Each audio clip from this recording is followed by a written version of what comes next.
The film board gathers this month. The gang comes together to talk about Ryan Coogler's latest genre blender. It's called Sinners, and it's what happens when a guy like Coogler watches Interview with a Vampire, The Color Purple, and Blade on the same night and thinks, yeah, let's do all of this. We've been gone a long time. We back now. You twins? Nah, we cousins. There are legends of people with the gift of making music so true. It can conjure spirits from the past and the future. This gift can bring fame and fortune. Will somebody take me in your eyes? But it also can pierce the veil between life and death. Listen here. This ain't no house party. Shit. Y'all ready to drink? Y'all ready to sweat till y'all stink? You want some? You keep dancing with the devil. Careful, boy. You gonna bite off more than you can chew. One day he's gonna follow you home. We got us a problem now. What the hell going on? Oh, we heard tale of a party. This world already left you for dead. I can save you from your fate. You don't need no saving. Yes, you do. And you are? I am your way out. Don't cry. It's all better now. Yes, I lied to you. I don't believe in magic. Ghosts, demons. Just power. Somebody please take me. The moon is high, the air is thick with blues and blood, and somewhere down a dusty Mississippi back road, a juke joint that just opens its doors to the damned and to our panel. If you hear a fiddle playing behind him, it's not background music, it's a warning. It's Tommy Metz III. Happy to be here. Thank you. And he once tried to make a deal at a crossroads, but left early because the vibes were off. It's Andy Nelson. Howdy, howdy, howdy. Back again. And this movie doesn't even start with an A. Or an Oh, M. that's right. That was your normal. Or an M. That was our thing. It was M's. Okay. Megan And I'm and Pete Mickey, Wright. yeah. And I'm Pete Wright. I'm here to celebrate family trauma and the harmonica right along with the rest of you. It's Sinners. My goodness gracious, Sinners. The movie was, I think it's fair to say, underappreciated early on. When the news of the movie came out, I don't think a lot of people were talking about this movie as going to be a thing until suddenly everybody was talking about this movie as it was going to be a thing. Like all at There a once. bidding war over it, I think. I think so. It's also a legacy project. Apparently, he's been working on this in the back of his mind for years, like 25 years, thinking about getting this movie made, and it is finally here. So let us do the opening thoughts segment, sponsored by Tom Metz. Tom, would you like to go first? Why is it sponsored by me? Because that one time you got so mad when I cut opening thoughts. Right. you went on past opening thoughts, and I was like, I did. But my beautiful opening thoughts, they're right here. I brought them for you. Right, opening thoughts. Sorry. Yes, I was excited and a little nervous about this movie because I am not a vampire head. I love horror movies, but certainly vampires are not one of those. But when I saw the trailer, while I was afraid it was maybe giving a lot away, it reminded me of like, what if, and I know you already did a much cleverer than this is comparison, but it seemed like, what if vampires were in Black Snake Moan? Or what if From Dusk Till Dawn was good? And so I went into this hoping, fingers crossed, thinking it might be a good time. And it is so much movie. It is has so many big swings, and I loved it. I loved it so much. I thought it was outstanding, and it's so brave and weird and at times messy. And there was one point where I was like, oh no, this is the swing that's not paying off. And then it did pay off. We'll get into it. I just really had a great, great time. This movie takes itself incredibly seriously, and I'm fine with it. I love it. I'm so relieved. I was cursed this time around because I saw it before both of you, just Right. in chronology. And I had to wait, wondering if I was crazy. And I thank God I got to see Andy's review before I actually got to talk to him, because I know where he landed. Andy, what'd you think? Yeah, this is an easy one to love. I was already looking forward to it. I thought it would be, if nothing else, it would just be a fun vampire movie to kind of like put vampires in the Jack Crow era South, or Jim Crow, his brother Jim. His brother. Yeah, he goes by Jack in some parts. Stephen Crow. Jim Crow era South, and I was like, that could be fun. I could have a fun time with that. And you've got Michael B. Jordan playing twins. I'm like, okay, that's kind of fun. We'll see how he does, kind of giving us the two variations of a character, and see if I buy it. And but then I was just like, as I was watching, I'm like, Ryan Coogler is doing, like, there's an interesting element that he's throwing into the vampire story that I was really enjoying. The fact that the vampires saw what they were becoming as like this big family, and it's like, it didn't matter what color your skin was or anything. It's just like, you're just one big family, and they're all they're all out there singing Irish jigs and having a grand old time. And I'm like, okay, this is an interesting way to kind of look at what vampires are at this particular point in time. And I thought Ryan Coogler was doing some interesting things with it, and I had a lot of fun. Really enjoyed it. Pete, real quick. Yeah. The last thing that you texted me before I saw the movie was, God, I hope you said, God, I hope I'm not an island on this. And I desperately wanted to write back after I saw the movie, I'm sure the islands are nice this time of year, but instead I loved it. Yeah, that was going to be real sad.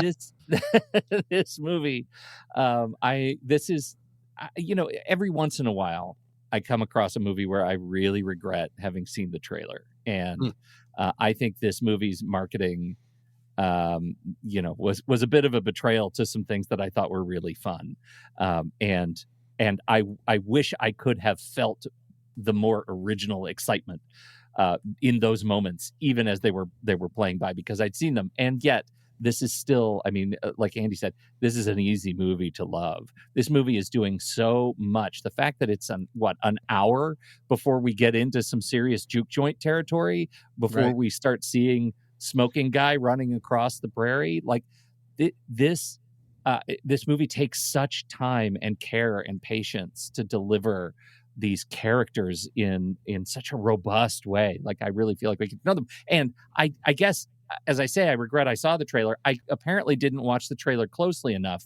because in the trailer, Michael B. Jordan says to, the Klan guy, when he says, "Are you two twins?" He says, "No, we cousins." I took that at face value. I was like, clearly they're cousins, and he just cast somebody who looks an awful lot like Michael B. Jordan. The twinning was amazing in this movie. It was just outstanding. It was cast perfectly. I just love it. I am exuberant for this. I walked out and I immediately wanted to go see it again. So, like we said, this movie was kind of a big deal for Coogler. It's his first wholly original screenplay, right? I mean, I guess if you don't count, Dracula as original material, it's his first wholly original thing. Even Fruitvale Station was a adaptation of something else. And I find him an original director even when working in franchises like Rocky. What did you think of the Coogler-ness of this thing? Well, I mean, I think Coogler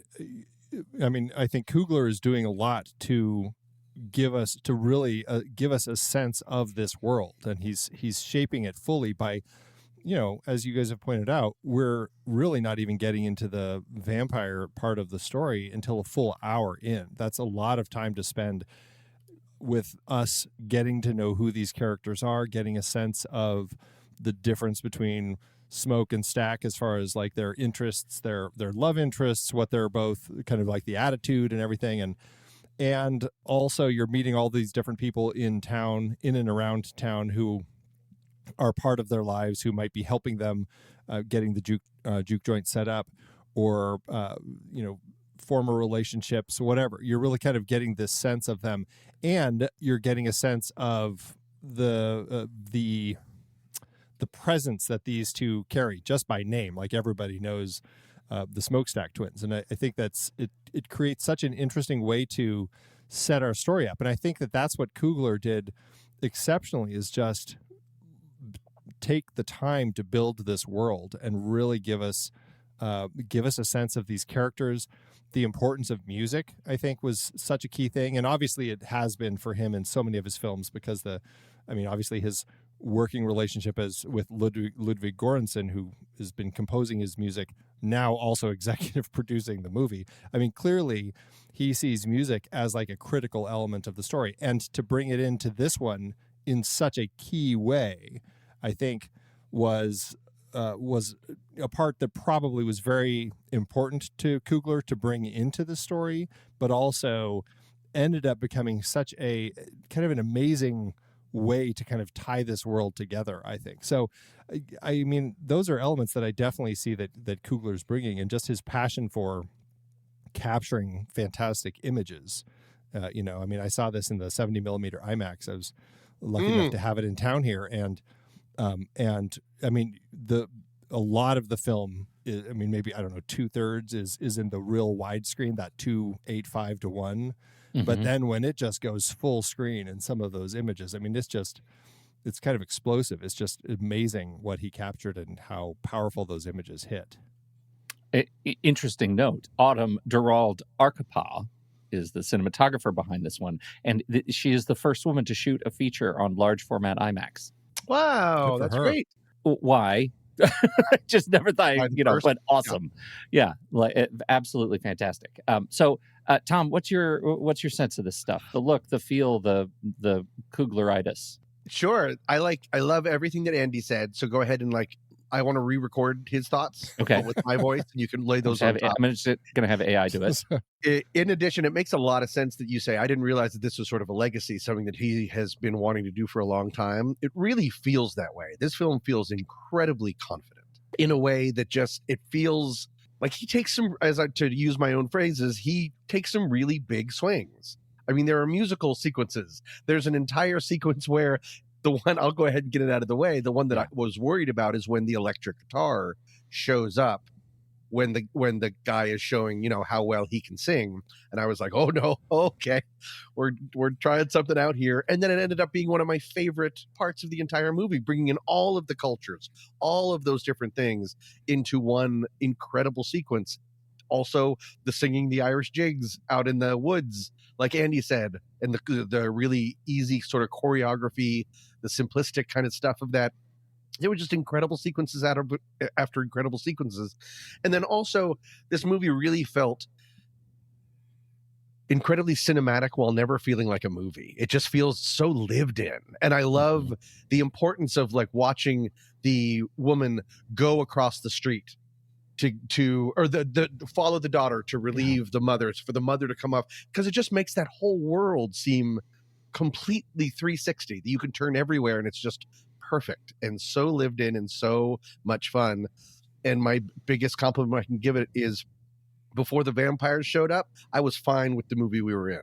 And when the vampires showed up, I was equally as fine with the movie now. Instead of waiting for things to happen, I could have lived in either world the entire time. And what a world it is. It's in a huge world for a 2-hour movie. It feels like a legendary night. It really does, without feeling overlong. So I was a huge, huge fan. Do you guys have any experience in that part of the country? Have you ever been to a juke joint?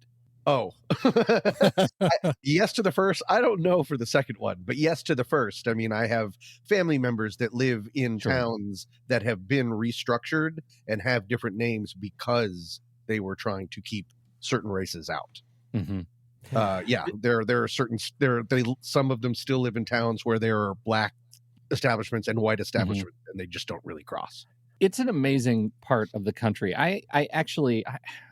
It's almost embarrassing to talk about it, but I was on a trip with some guys who were going down to learn about the Mississippi blues, the Delta. We were doing the Blues Triangle, and so we actually spent some time in Clarksdale, where this movie is set, and we went to unincorporated Bolivar County, Mississippi, where the last juke joint was when it was still open. It's called Po Monkey's Juke Joint, and it literally is still powered by, the whole building is still powered by like extension cables to a trunk on a pole that's very far away. Like they have to plug the building in on the edge. It's a place that has been around so long that people used to pay for their booze with sharecropper wooden nickels and oh man, and so you've been to currency. this movie. That's incredible.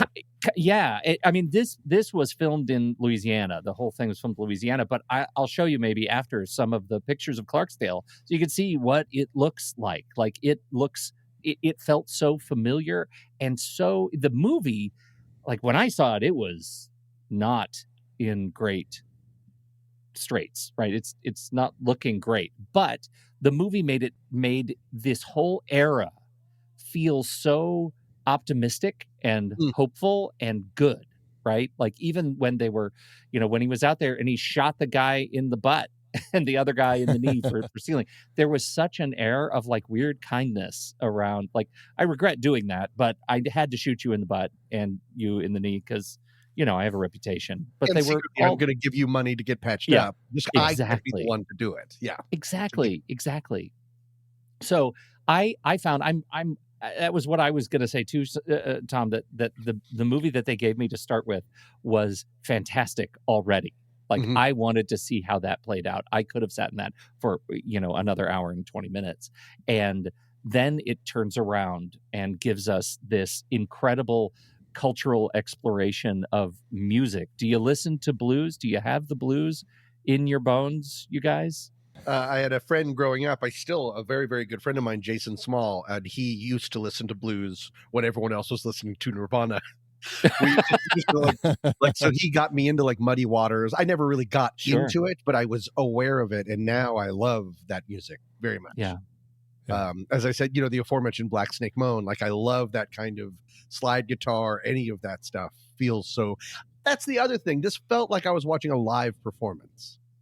Yeah, some of the music there, and that's really hard to capture on film. It's always just like, oh, whose friend's band is this? Like, what is the relation to the director? Because it's just this weird cameo. And instead, I felt like I was really in there. Well, and I think that, obviously has to be because of casting Miles Catton, or Catton, however you say his last name, but this is his first film, but clearly he's a musician, and clearly he's got an incredible voice and delivered on the performance. Face. Yeah. His voice almost seems dubbed in a cool way. Yeah, it was wild to see him. And like, did you see at the very, very end of the credits the last little performance by him? Like, it was just it's just cool to see him delivering on that music, and you can tell that more than filmmaking, perhaps, like music is wholly in his blood. I'm going to show you Po Monkeys just because I found a picture of it. Oh wow, nice. That's the juke joint right there. That's what they look like, and they littered the landscape of these plantations, these sharecropper plantations. And how big is it? It looks tiny. Maybe just because it is tiny, but it's also very long. Like, it goes back a little bit of a ways, right? And gotcha. So, but it is deceiving. You are jammed in there when you go in, and there is all the dancing and all of the booze and all of the. But it again. The thing that I get away from it that I think this movie does so well is it celebrates the good feeling when you are in there. And, we walk in as, a bunch of white men, and we're definitely, it felt a little bit shameful as kind of a tourist in this culture. And yet we were welcome. We were welcomed, and Po Monkey himself came and sat down with us, and and that's what this movie did. I was really moved. When you were visiting it, did you have to wait to be invited in? There was no question. Nobody stopped us at the door. And so that piece, I think, is when it turns into a different kind of movie, and we get to see how these people kind of adjust and adapt. What do you think is the importance of the vampire story to this movie? Do you put any thought to that? Well, I think that's what, I found so interesting, is that it was creating like, I mean, we get this sense of, okay, it's these two well-to-do brothers who went to Chicago, supposedly made their fortune, and now are buying this building from clearly somebody who's probably KKK. Yeah, I mean, he says there's no KK down here, but you kind of get a look at him, and you're like, yeah, he's a member. And so you're getting a sense of already a sense of kind of this time in the South, and you're getting a sense that, okay, these guys might be able to handle it, but I mean, even without the vampires, we end up seeing where that full story goes as we get to the end of the film. And so the vampire story was this one where he's like, they're just all one big family now. They all share each other's thoughts, and it's just like, we're all happy and we love each other. And like, that's what Haley Steinfeld's character says at one point. She's just like, once we kill you, we'll all be, it's just all love.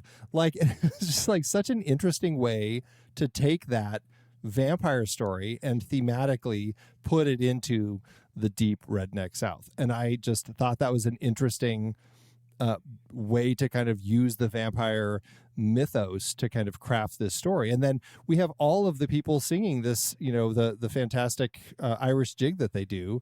And they're all in it. Like, they're all having a grand old time. They're all dancing and thumping, and the main guy is doing his little jig and everything. And like, it was a blast to watch. And they're all as passionate with that song as when we were in the club and they were singing that song in there. It's like that music that connects us was like an important part of it, but it was just like then taking the vampirism as another element. I thought was such an interesting way to kind of use that myth, because the vampires, what they're talking about is assimilation. Yeah, become one of us, join us. Yeah. It seems like this movie in part is one of the ways saying the only way that can ever work is to be damned. Like, there's no good way to do that. The Jack Connor, my apologies, I think O'Connell, talks about how, the Christians came in, or the Catholics, whoever it was, came in and robbed him of his life, but then he sort of took on some of their stuff. It's not a great deal that the vampires are talking about. No, you know what I mean? But it seems like maybe so that's just like the only way. And it's really cool, like to Andy's point, to put it in the Jim Crow South, which is all about, okay, we've brought you here, you have won your freedom, and yet everything is based in keeping us apart. Right. All the lines are about gatekeeping. It's like it's kind of like the one thing that united everybody is music. That's the one through line. That's it. Right. Yeah. But the music was very different, right? And I think that's it. These are the perils of, like, God, Jim Crow South, the perils of integration and the performative integration that comes from plantation, these sharecropper plantations. And that was a really interesting model for me to watch them talk about how, like, we're going to have to use American, like, real federal currency. We can't use these wooden nickels. Well, they're good at the general store. Well, that's part of the integration story that is performative, that is fake.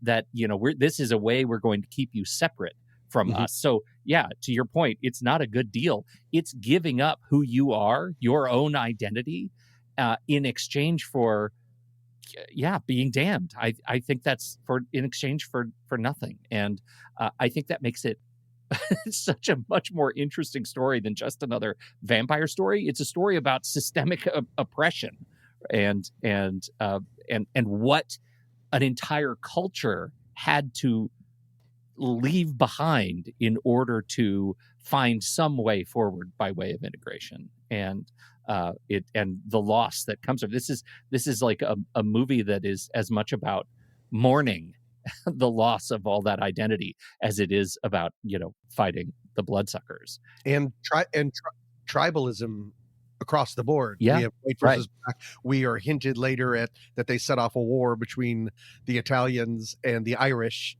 Yep.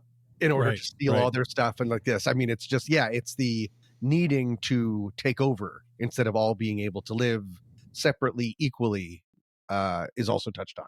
And we also get this, going back to the music, they're drawn here because of the music that Sammy can sing. Like he is one of these, we get at the beginning, like these certain people who can create such music that it can like touch on like this cosmic level other people. And that's like, that was this draw for these vampires. Like when Remick comes, he recognizes that you're the reason that we're here. Like I need that, because that can be the connection that I need to get back to some of those other elements.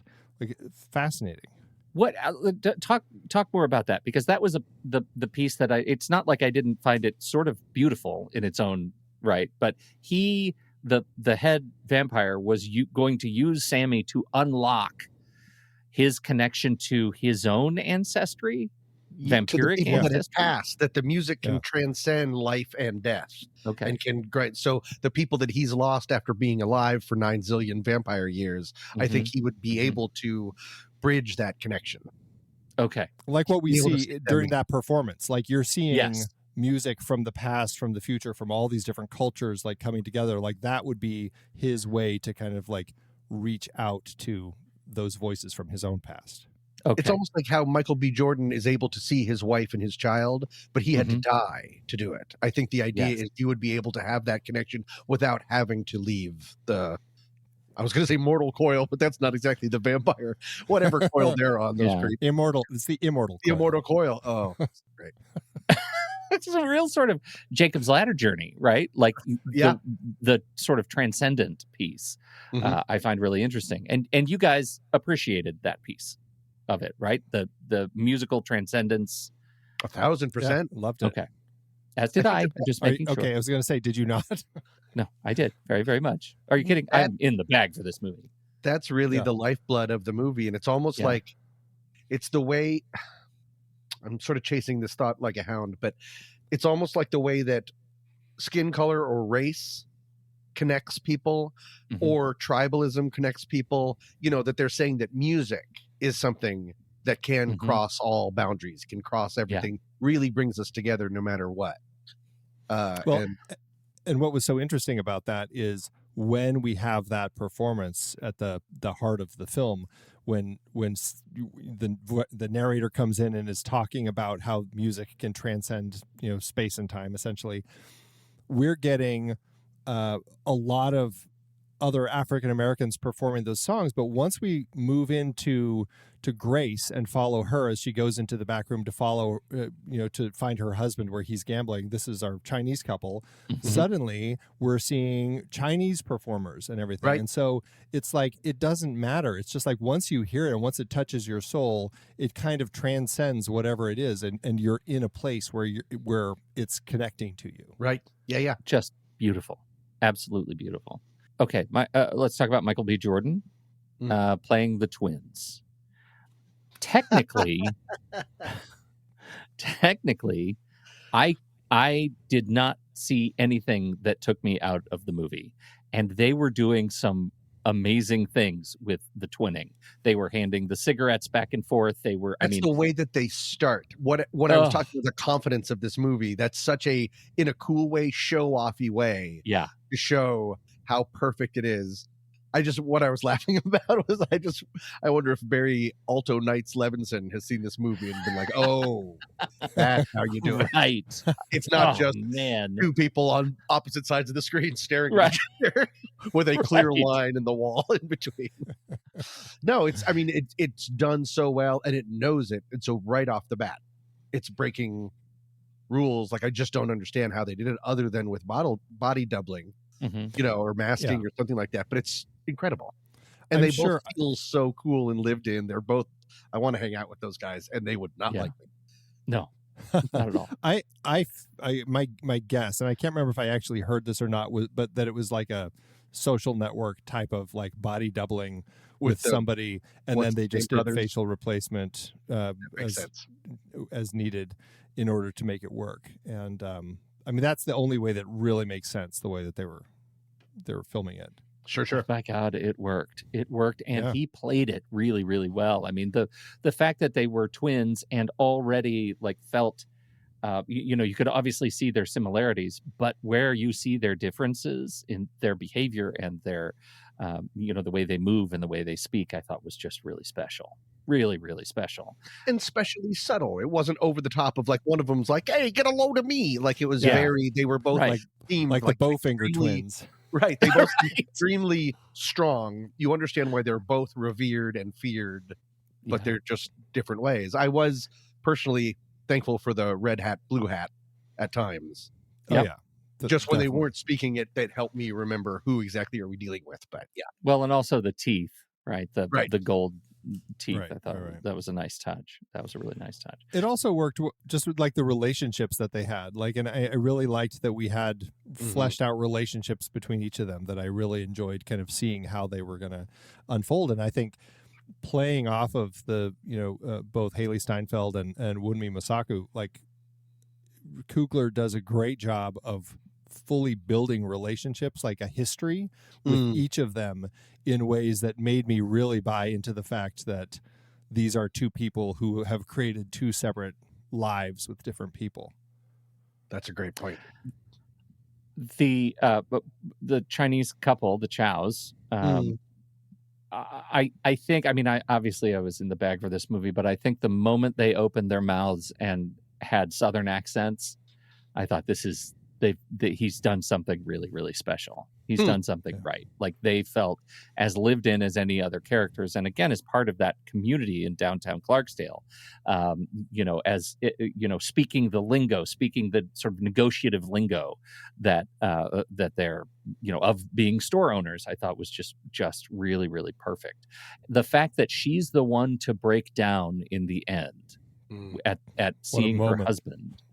It was a really incredible, like a signature moment of the film. I'm curious how that impacted you when she screams, get in here, essentially. Loved it so much. And when I saw that it was coming, when they start covering her mouth and stuff, I started bouncing up and down in my seat. Yeah. One of the reasons that I loved it so much was it was a purposeful move made out of anger. Instead of, oops, I got duped, or I'm so sad that I'm doing this. Instead, it wasn't come on in. It was come on in, mother effers, because I need my vengeance. Yeah. I mean, you have destroyed and are risking destroying the rest of my life. And so I love that instead of someone, because we already had people sort of like accidentally limping and falling into a pile of vampires, to have it be this whole team of like, okay, and then they all run and get the supplies and stuff. Outstanding. Yeah. It was so good. They're all on the same sort of emotional page. Like if it wasn't her, it very well could have been anybody else in the building at that point. It very well could have. So many of them had lost people that they knew and loved. Yeah. And it was actually Michael B. Jordan was the one that was almost going to sadly stumble outside until they brought him back. Right. A brave decision to make. Yeah. The movie is really straight across the bow with the Book of the Vampire. Right. In terms of the rules, I think one of the things that we get with modern vampire movies is, there is some sort of we're gonna like really push our own kind of vampire. This felt like a really stereotypical classical vampire. Right. From the first kill that we see where Remick kills the clan member in the house in the beginning. He had only killed him moments before, and he got up again and was now a vampire. That was a really efficient way to keep this movie kind of propulsive, to keep it moving like a freight train when we don't have to wait for the victims to turn into vampires. What's your sense of how the movie handles the rest of the lore? And Tom, I want to start with you because you're the one who brought the Book of the Vampire to Sitting in the Dark in the first place. I started to get, when it started with the cave paintings or whatever you want to call that, and talking about the different people that have different words for this, I did start to get a little nervous. When movies start like that, I always I was like, oh no, is this another Lady in the Water? Like where it's going to lose itself in the lore. Instead, it was done extremely economically. And just when you needed maybe a little reminder, certain people needed it, he was really good about flashing back, bringing the narration back in to help understand why there's an electric guitar guy, in the bar. I thought it worked really well, and it really helped let you know from the beginning, keep your ears on the music. That's what this movie is about. There's going to be a lot of stuff in this movie, but really, it's the music is the unifying thing. So I thought it worked really well.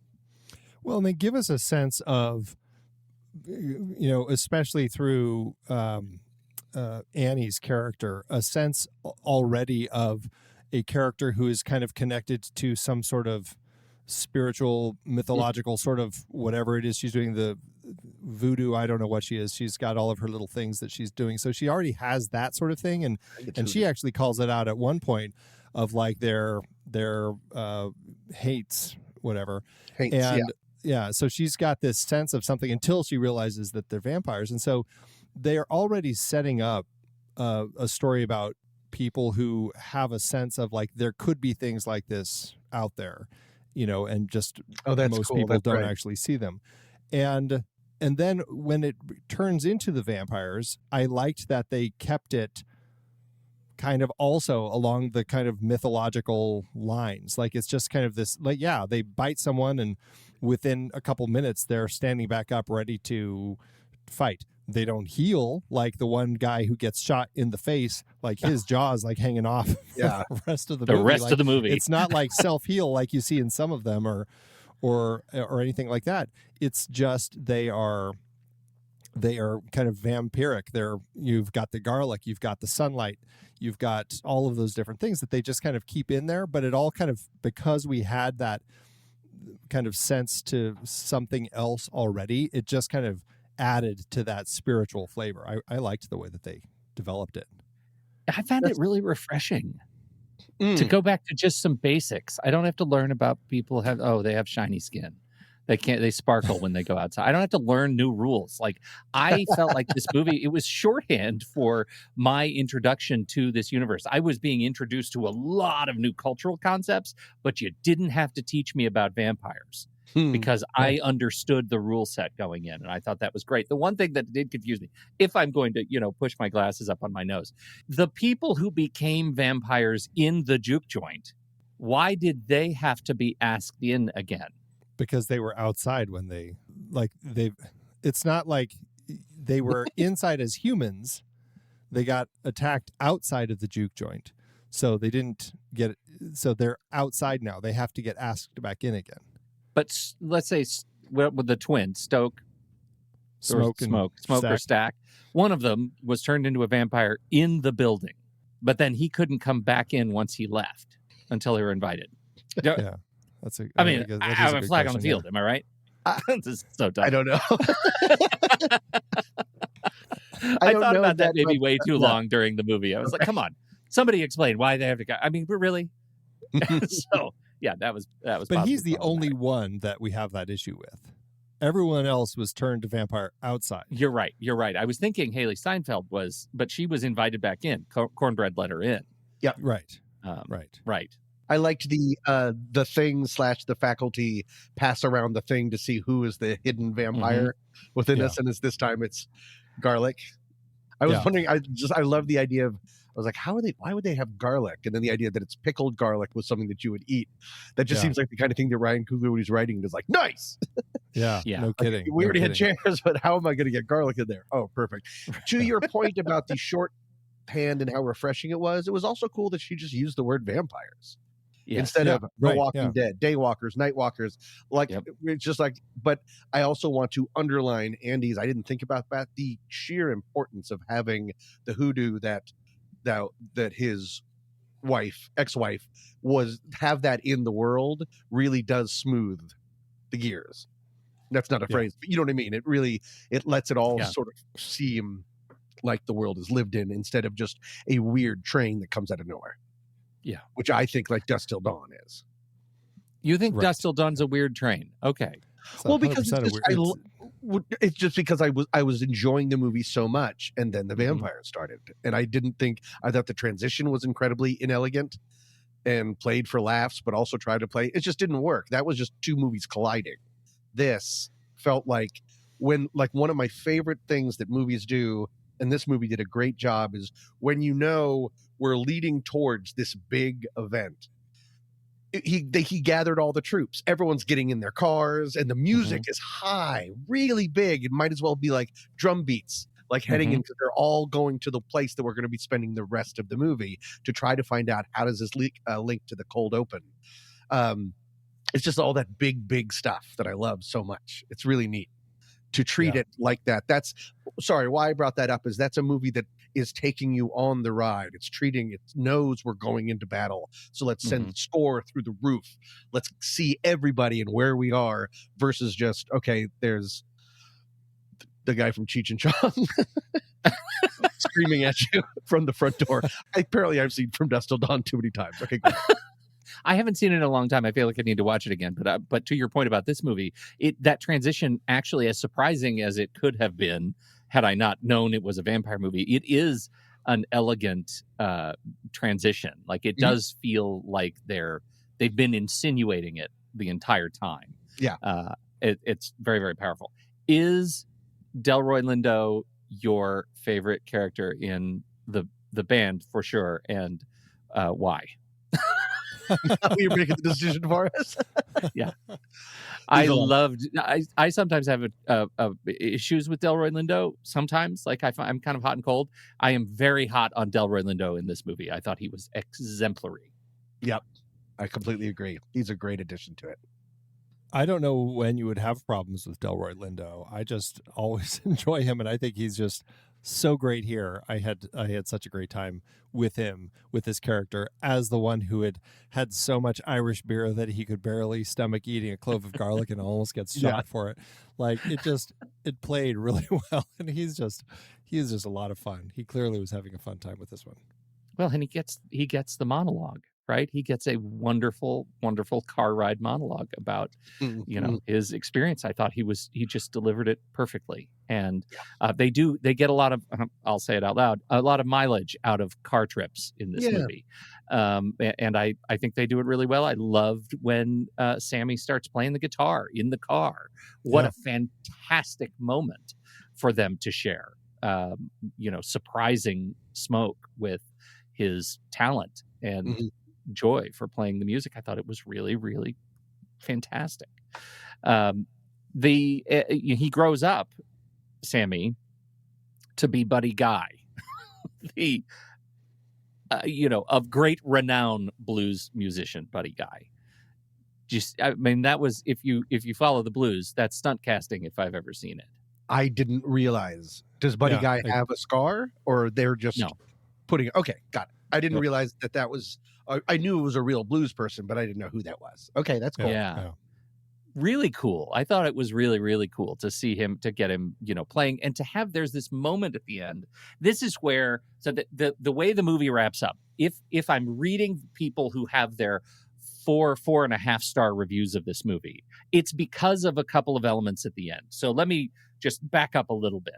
The vampire part of the movie ends, and everybody gets out and does their thing. If they get out, we have the massive fire tornado as Remick disappears. We have all the other vampires that were outside. The sun comes up and they flame on, and it's amazing. I thought that the shot was beautiful. It was captured well, and that part of the story ends. The next little chapter, after we get back to the cold open, kind of to bookend it, Sammy goes home. That next little chapter is the arrival of the clan, led by the guy who sold them the barn in the first place. And they come with their guns. But wait a minute, Michael B. Jordan is ready for them and ambushes them. And along the way, he gets himself shot. The clan bit is the first of these elements that it seems like people might be having a little bit of trouble with, because that is a major action scene that feels a touch shoehorned in. The next element is this love letter in 1996 back to the blues bit, where Haley Steinfeld and Michael B. Jordan show up in their fantastic 90s sweaters and have it's like a love letter to the blues music, right? Yes, we're vampires. Yes, we've lived all this time. We haven't changed. We're beautiful people. Also, the last thing my brother said before he let me live was, I have to leave you alone. And so instead, I've bought all your albums and I'm a fan. That was a love letter to, as much to Sammy as it was to Buddy Guy. And then we have the final, sequence at the end where we have him playing just alone in the church, Miles Catton. This Little Light of Mine, yeah. Yeah, This Little Light of Mine. Beautiful, beautiful piece. I, as a lover of all of these things, the music and the sort of cultural pieces of it, I didn't really have a problem with it. I can almost see the Klan trouble that people are having. That action sequence, I can see a universe where that feels less earned. What is your stance on that last shootout? For me, it was earned because that was just an interesting element that he learns from the vampires, and I thought that was actually an interesting twist. The fact that as it happens, the first two local people that Remick turns happen to be in the Klan, and like I can't remember, he's like the nephew of the guy who sold him the place, and so they know that it's like this whole ambush thing, and they're fully intending on doing this, and so the fact that just essentially becomes a setup for wrapping up that part of the story and kind of like getting that final revenge. I just felt like it was, it's like some people would say it's like a tacked on ending, but for me it was earned because we set it up. We already have that, doubt about like, is this guy for real who's selling him this place? And then it just completes the story. It's a full payoff of that. And also it also shows us, the idea that they find out that from the vampires that they're coming, and that's why he's able to be so prepared to finally get the trunk out, is that the fix was always in. If the vampires didn't show up, they probably wouldn't be prepared and they would still be attacked. It was never going to work in this unfair, terrible society. Their chips you can't even see are against you. And so there is something cathartic then also of, okay, I went through something hellish. Now I learned something from that, and now another wave of bad guys shows up, and these guys don't get back up. They are very easy to defeat compared to the people that we had. There's no lore, there's no anything that we have to do, just a really big gun, and then they fall down. So there's something, there's something pretty cathartic about that for me. The audience clapped in my theater. Well, yeah, definitely, and we get a really touching final moment between the brother, I can't remember if it was that Smoker Stack, whichever one that is, and his ex-wife Annie and their infant son. Like, what a touching way to wrap that up. Like, it was just like absolutely heartwarming to see that familial finale that he ended up having there. Haley Steinfeld's the last person we haven't really talked about. I thought she did a fantastic job. I think I like her more in this than I've liked her in other things. Not to take away from the other things. She really burst through the screen in a cool way. I also appreciated just this movie also in certain movies, especially male-driven movies with Michael B. Jordan and Ryan Coogler. This film is also very interested and attentive to female pleasure, which is always so appreciated. I love that so much. That's lots of repeated references to female pleasure, what you do to give female pleasure, the importance of female pleasure, and females being allowed to have pleasure and not be seen as bad or castigated against, anything like that. Yeah, there's absolutely a straight up car. Speaking of great things you learn in cars, cunnilingus. There's practically a tutorial. Yeah, it's a really sexy movie, and it's funny, and it's scary. It handles all of it. There's just not this car crash of the different tones. It all just works. It's so neat.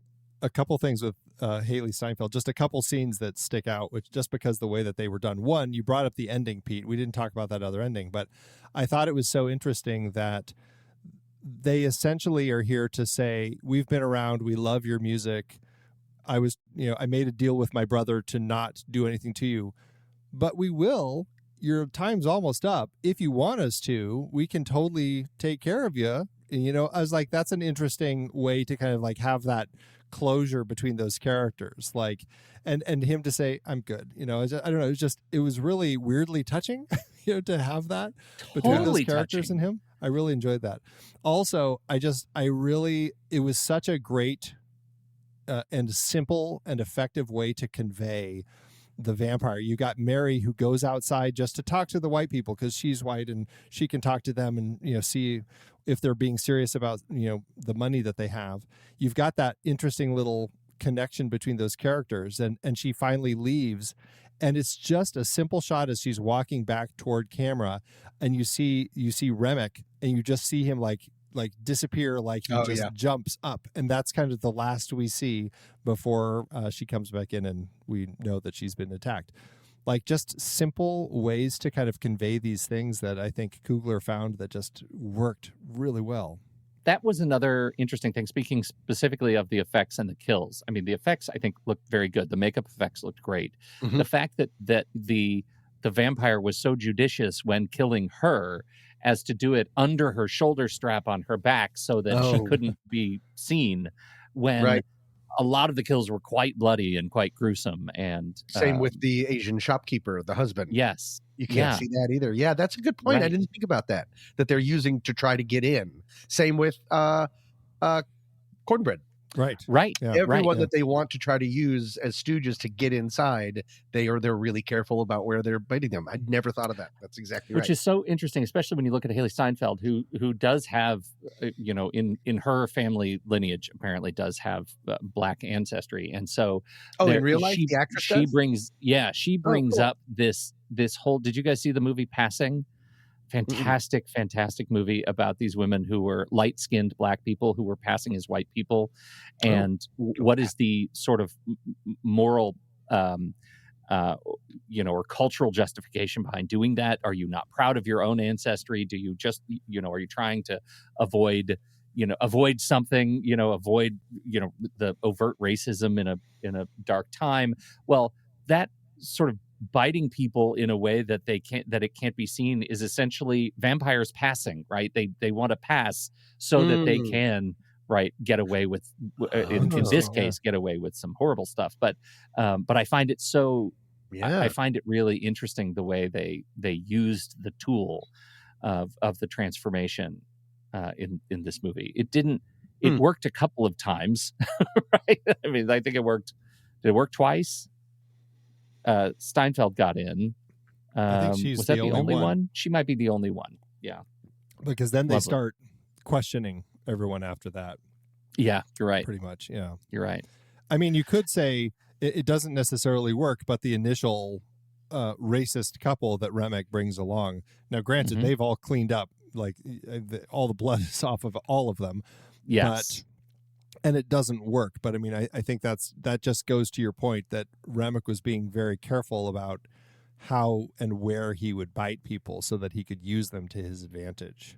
Yeah. Which is very different for vampires. Usually it's just the big, bite in the neck, and then you always have the two marks there, Yeah, it was like playing by the old rules, but in a strategic way that I thought the movie captured quite well. I think it's I'm just the trailer is playing on a loop here, and it's so funny. The hero shots in the trailer, some of the hero shots, especially the biggest hero shots in the trailer, are Michael B. Jordan with a big gun, and that doesn't happen at all in the main part of the movie. It happens in the final, clan shootout, and it's the hero shot of the film. I thought the score was appropriately, apart from the score versus music. The music is outstanding, of course. The score is at times operatic, at times is almost campily monster movie, but it plays all the way to the top without ever becoming campy or taking me out of it. It's taking things so seriously in a fun way that it's a nice offshoot from the blues and the other music that we have in the film. I was a really big fan of the score. Well, yeah, and I love what Göransson does, especially like the music that he's been crafting for Coogler's films. Like you see that with like the Black Panther score, where he's tapping into some really unique African instruments and bringing that into the score to kind of create the music. And here, like he did a lot of research on like those old 30s and 40s blues sorts of recordings and really built his score around all of that. And to your point, it goes big when it needs to. It is personal, like fantastic individual themes for different characters and relationships and everything. Like it was a score that was exceptional. Like, I mean, this film it's such a surprise of a film. I as I was watching it, I'm like, I mean, it's like another Everything Everywhere. Is like, is this movie going to be up for Best Picture? Will people be talking about it come Oscar season next year? I don't know. I'd like to think so. God, I hope so. I felt like there were so many performances in here that need to be really appreciated on the awards circuit. I really do. This was such a wonderful, there's not one performer in here, not one thing that took me out of the movie, right? I was just in the pocket of this thing the entire time. Yeah, great stuff. Great stuff. I'm sorry we couldn't fight more. I think that makes good podcasting. We're on Letterboxd, letterboxd.com/thenextreel. That's where you can find all of the films that we've talked about on our various shows. This is where we put our stars in our hearts. And you guys have to go first. Tom, you've already put yours in here. What is going on with your rating for this thing? It's a heart. Good. I just have to say, like, you called people out on saying, if you have problems with the ending, like, there's people who are giving it a 4 or 4.5. They obviously have problems with the ending. But neither of you two, you're pre-calling yourself out because you guys are both 4.5 stars, and I want to know why. As opposed to what? 5? 4.5 is an extraordinary score. I've given one film 5 this entire time, and it was because it did the best job it possibly could with what it was delivering, and that was Hamilton, the musical. This movie, Hamilton the musical. Yeah, Hamilton the musical is the only movie I've ever given 5 stars to on this podcast. Wow. This movie, I need to see it again. I want to see it again, but I mean, 4.5 is near perfect. I thought this was an outstanding movie, and I really look forward to seeing it again. Okay, I'll give that to you. Andy, why are you 4.5 stars? I am 4.5 stars. I think that's a really good score. That's an extremely good score, you weirdo. Who yells at the teacher over an A-? I do. I'm that guy. Okay. I'm a 5-star. I think this is a 5-star movie. Maybe it will. And part of it I recognize is my let's just say my 5-star artificiality because I can't do 4.5 stars. I don't believe in them. Right. And so I need to call them out as antithetical to my ideology. But you're saying you wouldn't give it a 4.5 if that was an option for you anyway. No, that's true. Yeah, that's why I want to fight about it. 4.5 because or 5 because I can't do 4.5. This is a meager podcast fight. Let's just say that we're not. This is not. We wanted to fight about something. I know. I did. I wanted to pick a fight. I wanted a little bit of fireworks, and now I'm kind of done. I've moved on. This will round up gloriously to a 5 on our Letterboxd channel. Follow us there. What? Can I say one thing? You want to fight more? I'm just saying, like, you wanted reasons. I'm here to give you a reason. 4.5. Good. Did we need to start the film with the book ending it with a moment the next morning? Like, did we have to start that? Couldn't we have just started the film without that? I personally was glad it was there. I'm a huge fan of cold opens, of buying time. Yeah. And because it gave import to everything that was going forward. And then one of my favorite, I mean, you know what a geek I am about contained pieces, small pieces, things that sometimes could be a play. For it to say 1 day earlier, I was just like, let's go! Everything we're going to see is just this one mammoth day and night filled me with so much excitement. And then the movie delivers completely. So I get that it didn't need it, but for me, it made everything lean forward. It gave everything import. Yeah. All right, fine. That's not a reason to give it 4.5, but I'm still giving it 4.5.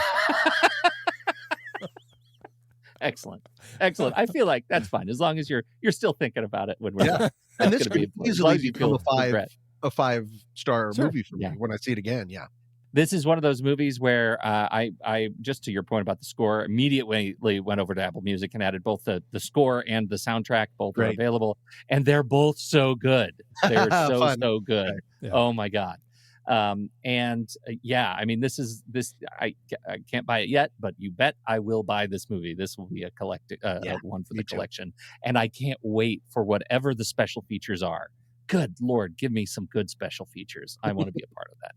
Did you see, I know Andy saw it. Tom, did you see the video of Coogler going through formats? with yes, on I did. a whiteboard? A friend of the show, Johnny Giacalone and Darnell Smith, sent to me. And I thought that was a really smart. Johnny pointed out this is a really smart way to get people to go see it in the theater.